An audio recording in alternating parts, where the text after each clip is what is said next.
இறைவா, உங்களுக்கு என்னுடைய மாமூல்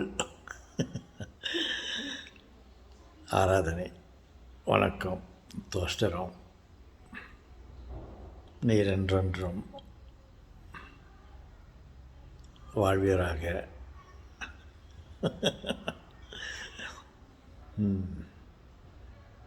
ஓகே, எனது அன்புகளே, நீங்களும் கடவுளின் ஆசரால் நீண்ட நாள் வாழ்வீர்களாக. வேண்டாம் செல்வங்களே, நீண்ட நாள் வாழக்கூடாது. வந்தோமா,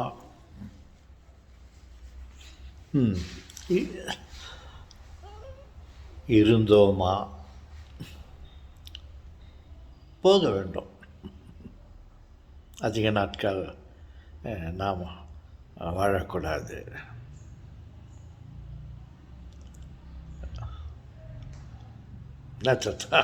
அப்படி சொல்லிட்டீங்களே.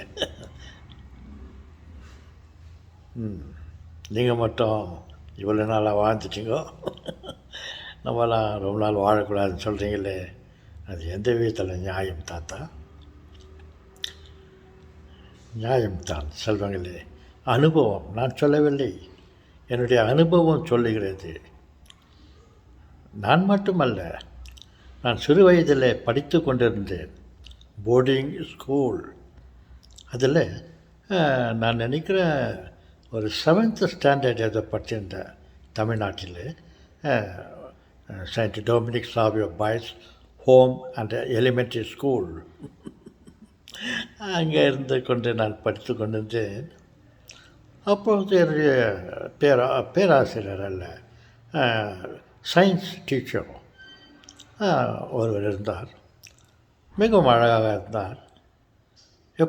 கொஞ்சம் வெண்மையாக இருந்தார். எப்போதும் காலையில் குளித்துவிட்டு ஒரு கதர் ஆடை ஒன்றை அணிந்து கொண்டு வருவார் பள்ளிக்கு. அவர் எங்களுக்கு சயின்ஸ் டீச்சராக இருந்தார். ஒரு முட்டியை விட கொஞ்சம் கீழே வரும் அளவுக்கு ஒரு ஜுப்பா கதர் ஆடை போட்டுக்கிட்டு இருப்பான். அதற்குள்ளே அதே கதர் ஆடையில் அந்த ஒரு வேஷ்டி அணிந்துக்கிட்டு ரொம்ப அழகாக வருவார். ஒரு விதமான அழக நீண்ட வடிவத்தில் முகம், அருமையாக எங்களுடன் பழகுவார். அவர் ஒரு நாள் அப்படி பள்ளி ரூமில், கிளாஸ் ரூமில் அவர் இருந்தார். நானும் அப்படி இருந்தாங்க, அவர் பக்கத்து அருகில் இருந்தேன். அவர் மிகவும் நன்றாக இருந்தார். அவர் என்னை பார்த்து, லூயிஸ், நம்ம ரொம்ப நாள் வாழக்கூடாதுப்பா அப்படின்ட்டு ஒரே ஒரு வார்த்தை சொல்லிவிட்டு மற்ற வேலையை பார்த்தா நானும் வேலை போயிட்டேன். அப்போ நான் நினச்சேன், என்னடா இவர் என்கிட்ட வந்து ரொம்ப நாள் வாழக்கூடாதுப்பா சொல்லிட்டு போகிறாரு என்று நினச்சேன். அவருடைய அனுபவம் என்னவோ தெரியவில்லை. நெருப்பு இல்லாமல் புகை வராது. ஒருவன் ஒரு விஷயத்தை பற்றி பேச ஆரம்பித்தால் அதற்கும் ஏதோ ஒரு தொடர்பு இருக்கிறதுனால தான் அந்த டாப்பிக்கை பற்றி அவர் பேசுவார். அந்த மாதிரி அவர் வாழ்க்கையில் அவர் நல்லா இருந்தார், ரொம்ப அழகாக இருந்தார், ஹெல்த்தியாக இருந்தார், நல்ல சம்பாதனை, சயின்ஸ் டீச்சர். அப்படி இருக்கும்போது என்கிட்ட நான் எல்லோரும் என் மேலே ரொம்ப விருப்பம் உள்ளவர்கள். அந்த ஸ்கூல்லேயே இருக்கிற அனைத்து வாத்தியார்களுக்கும் பள்ளி மாணவர்களுக்கும் என் மேலே ஒரு தனி மரியாதை இருக்கும். அதே சமயத்தில் நான் ஸ்கூல் பியூப்பிள் லீடர் ஆக இருந்தேன். அப்புறம் ஸ்கூலில் அந்த அசம்பிள் ஆகும்போது நான் என்னுடைய லீடர்ஷிப்பில் தான் எல்லோரும் அப்படி அசம்பிள் ஆவாங்க. நான் உள்ளே போயிட்டு ஒரு மியூசிக் செட் இருக்கும். அதில் மியூசிக்கை ஸ்டார்ட் பண்ணுவேன். அந்த மியூசிக் ஒன்று அசம்பிள் ஆரம்பமாகும். இப்படியெல்லாம் நான் ஒரு வெளிச்சமாக இருந்தேன். அப்பொழுது அவர் என்னை பார்த்து, நம்ம ரொம்ப நாளைக்கு வாழக்கூடாதுப்பா, வந்தோமா இருந்தோமா அனுபவிச்சோமா போதும் போயிடணுன்ட்டு சொன்னார். அவர் சொன்னார், தாத்தா சரி ஏதோ நீங்கள் ஏன் சொல்கிறீங்க தாத்தா, நீங்கள் சொல்கிறத பார்த்தா அவர் ஒரு 35-40 வயசு இருந்துக்கும்.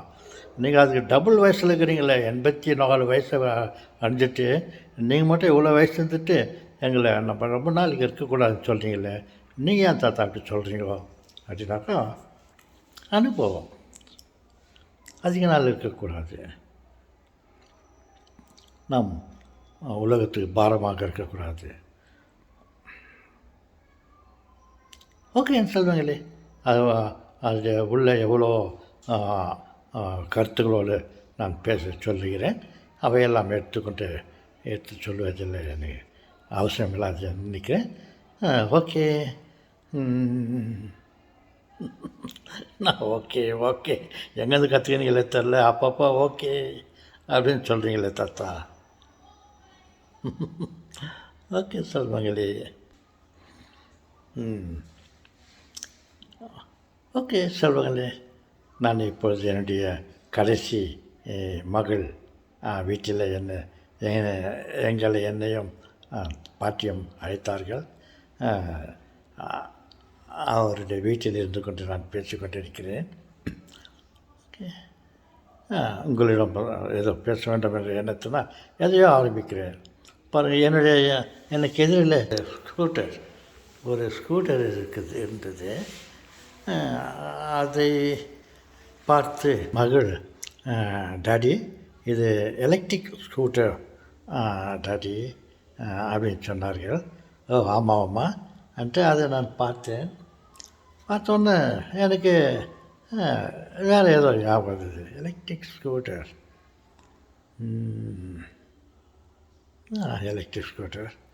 Very simple. அது இந்த மாதிரி என்னால் செய்ய முடியும்,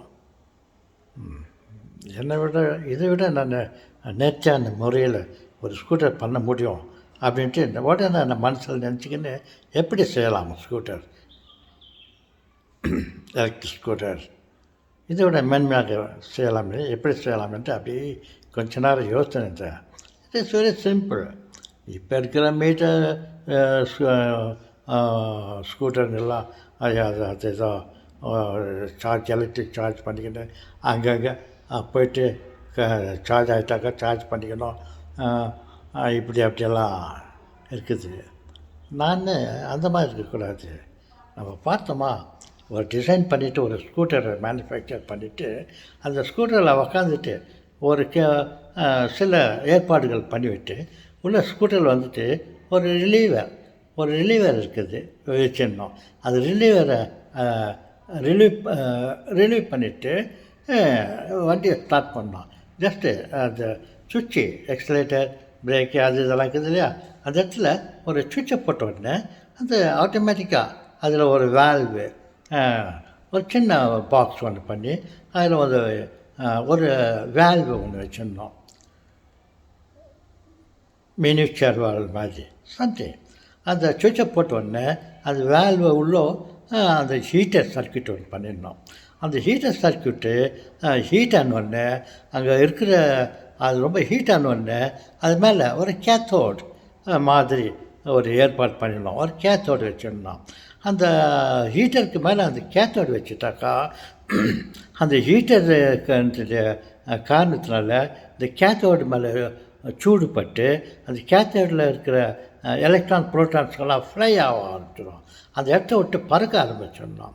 அதை பார்த்து ஒரு ஆனோடு மாதிரி ஒரு ஏற்பாடு பண்ணி அந்த ஆனோடு வழியாக அந்த எலக்ட்ரான்ஸுங்கெல்லாம் வெளியே போவோம், உள்ளே வரும். அதுக்கு தேவையான சில ஏற்பாடுகள்லாம் பண்ணோம். அதை பற்றி நான் யோசித்தாக்கா ரொம்ப எளிய முறையில் என்னால் பண்ண முடியும். அது பண்ணிட்டு ஸ்கூட்டர் மேலே உட்காந்துனோம். ஜஸ்ட் அந்த ரிலீவரை ஓப்பன் பண்ண ரிலீவ் பண்ணிவிட்டு அந்த சுவிட்சு அந்த வேல்வு சுவிட்சை ஆன் பண்ணோடனே ஆட்டோமேட்டிக்காக இந்த ஹீட்டர் ஏரியும் அந்த கேத்தோடில் இருக்கிற எலக்ட்ரான்ஸுங்கெல்லாம் சூடு பட்டோடனே அது அந்த இடத்த விட்டு பறக்க ஆரம்பிக்கும். அதை ஆனோடுன்ற ஒரு சாதனத்தை வச்சு அந்த ஆனோடு அந்த எலக்ட்ரான்ஸுங்களை வெளியே அனுப்புறதோ சில இதில் உள்ளே அனுப்புறதோ அந்த மாதிரி சில சிஸ்டம் பண்ணலாம். பண்ணிட்டு அந்த ஸ்கூட்டரில் அதை ஃபிக்ஸ் பண்ணிட்டு நம்ம உக்காந்த இடத்த அந்த சுவிட்சை ஆன் பண்ணிட்டோன்னே அங்கே சரௌண்டிங்கில் இருக்குது பாருங்கள், எலக்ட்ரான் புரோட்டான் ஆல் ஓவர் எவரிவேர் இருக்குது இல்லையா. நம்ம அந்த ஸ்கூட்டரை ஸ்டார்ட் பண்ணிவிட்டு நம்ம போயினே இருக்க வேண்டியது தான். அது எங்கே எவ்வளோ தூரம் எத்தனை மைல் எவ்வளோ கோடி மைல் வானத்துக்கும் பூமிக்கும் இங்கே அங்கே எங்கே தேவைதாலும் அந்த ஸ்கூட்டரில் போகலாம்.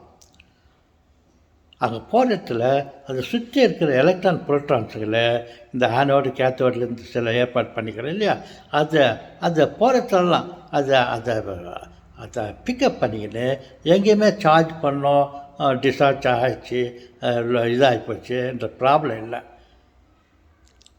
ஜஸ்ட் ஆன் பண்ணிட்டு பார்த்து we can fly. Yes, fly பண்ணுறதுக்கு கூட 2 விங்ஸுங்களை வச்சுக்கிட்டு சில ஸ்மால் ஏற்பாடுகள்லாம் பண்ணிட்டாக்கா அது விமானத்தை மாதிரி அது சில பிளேட்டுங்களெல்லாம் இப்படி அப்படி மேலுக்கு போகிற மாதிரி சைடில் இப்படி அப்படி போகிற மாதிரி சில சிஸ்டமெல்லாம் பண்ணிவிட்டு ஒரு சின்ன ஏரோப்ளேன் மாதிரியே கூட சொல்லலாம் பண்ணிவிட்டு நம்ம ஈஸியாக ஒரு ஸ்கூட்டரை பண்ணலாமே அப்படின்ட்டு அந்த ஒரு அந்த அந்த அந்த வினாடியிலேருந்து நான் ஆரம்பித்து இந்த இப்போ பேசுறதுக்குள்ளே இந்த சில வினாடிகளுக்குள்ளவே நான் ஒரு எலக்ட்ரானிக் இல்லை எலக்ட்ரானிக் ஸ்கூட்டர் என்னால் பண்ண முடியுமே அப்படின்ட்டு யோசித்தேன். நீங்கள் தான் இருக்கிறீங்களே என்னுடைய கருத்து, என்னுடைய ஆசையை, என்னுடைய விருப்பத்தை, என்னுடைய டெக்னாலஜியை யார்கிட்ட சொல்லனாக்கா நீங்கள் தான் இருக்கிறீங்களே, அதனால் உங்கள்கிட்ட நான் சொல்லின்னு இருக்கிறேன். அந்த எலக்ட்ரிக் ஸ்கூட்டர் டேடி இது அப்படின்னு அவங்க வீட்டில் இருக்கிற ஸ்கூட்டரை காட்டிச்சு. நான் ஓகே தான் எலக்ட்ரிக் ஸ்கூட்டரா சரி அது அங்கேருந்து கண்டினியூஷன் பிக்கப் பண்ணு. Why not we make a scooter, I can make a scooter சொல்லிட்டு யோசிச்சுட்டு உங்கள்கிட்ட பேசிக்கினே அதை பில்டப் பண்ண இந்த ஸ்கூட்டர் சேர்த்து அந்த டிசைன் உங்கள்கிட்ட சொன்னேன். Very simple. மனம் உண்டானால் மார்க்கம் உண்டு. மனம் உண்டானால் மார்க்கம் உண்டு. நினைத்தது நினைவுங்க. ஃபஸ்ட்டு நாம் நினைக்க வேண்டும். யார் வேண்டுமானாலும் அவரை நினைக்கலாம், கனவு காணலாம். கனவு கண்டு அந்த கனவை நிறைவேற்ற வேண்டும். அந்த கனவின் அந்த ட்ரீமின் அடிப்படை ஆதாரமாக வைத்துக்கொண்டு நாம் நினைப்பதை செய்யலாம். அதே போல் தான் இப்போ நான் அந்த எலக்ட்ரானிக் ஸ்கூட்டர் நான் சேர்த்துக்க ஒரு சிறு டிசைன் மனசில் வந்ததை சொன்னேன். அதுக்காக அதை செய்து முடிக்க வேண்டும் என்றால் அதுக்காக நான் அமர்ந்து அந்த டிசைன் பண்ணி மேனுஃபேக்சர் பண்ணி அந்த ஸ்கூட்டரை செய்யலாம். நான் இப்போ நான் இப்போ சொன்னது மற்ற என்ஜினியர்கள், அறிஞர்கள், விஞ்ஞானிகள், என்ஜினியர்கள் எந்த பேஸாக வச்சுக்கின்னு அவங்கள ஒரு ஸ்கூட்டரை சேர்த்து ஆரம்பிக்கலாம். தாத்தா நீங்கள் எது இருந்தாலும் திங்க் பண்ணுறீங்க, நீங்கள் சொன்ன மாதிரி கூட செய்யலாம். பட்டு எப்படி அதெல்லாம் ஆகும்னாக்கா ஆகும்.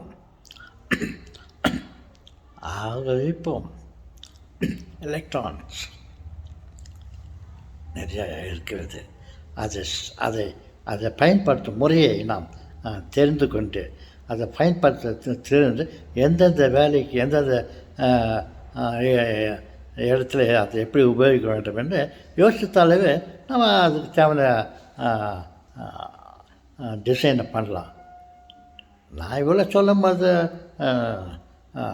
அது விஷயமாக அதிகமாக தெரிஞ்சதோ நான் சொன்ன மாதிரி ஒரு ஃப்ளையிங் ஸ்கூடோ செய்வார்கள்.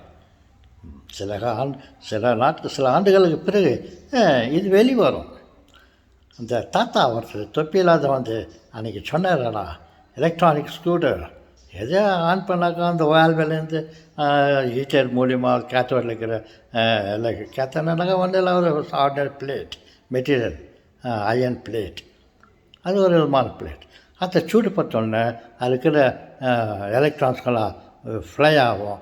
அதை பேசிக்காக வச்சுக்கின்னு ஒரு ஸ்கூட்டரில் அதை ஃபிட் பண்ணிவிட்டு அந்த ஸ்கூட்டருக்கு இந்த பிளேடுங்க விங்ஸுங்கெல்லாம் இப்படி அப்படி இப்படி அப்படி இப்படி அப்படி மாதிரிலாம் அசைவு கொடுக்குற மாதிரி சில பிளேடுங்களை ஃபிக்ஸ் பண்ணிவிட்டு இன்னும் சில வேலைகள்லாம் இருக்குது. அதுங்கெல்லாம் அது எது எல்லாம் எப்போ எப்படி வேலை செய்யணும், ஒன்றுக்கு எப்படி கனெக்ட் பண்ணணும் சொல்லிவிட்டு கொஞ்சம் திங்க் பண்ணாக்கா எது வேண்டாம்னாலும் செய்யலாம். அந்தளவுக்கு இறைவன் நமக்கு புத்தியை கொடுத்திருக்கிறார். இவ்வளோ பெரிய உலகத்தையும் ஆகாயத்தையும் அனைத்தையும் படுத்திவிட்டு நம்ம தலைவில் ஒரு சின்ன மூளையை வைத்து விட்டிருக்கிறார். அந்த மூளையை பயன்படுத்தி நாம் எது வேண்டாலும் செய்யலாம். ஒரு படி ஏறினால் அடுத்த படி வரும், அதற்கு பிறகு மற்றொரு படி வரும். முதல் படியில் காலை வைக்க வேண்டும்.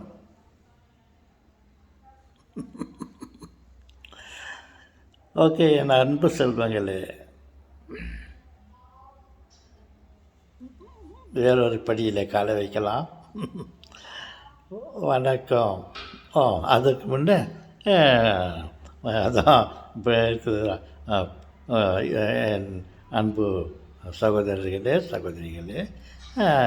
இதை விரும்பினால் இல்லை, இது நான் சொல்வதை விரும்பி சப்ஸ்கிரைப் பண்ணுங்க. நீங்கள் சப்ஸ்கிரைப் பண்ணுறதுக்கு முன்னே உங்களுக்கு தேங்க்ஸ் சொல்கிறேன். ஓகே, இப்போ சப்ஸ்கிரைப் பண்ணிட்டீங்களா? நன்றி, வணக்கம்.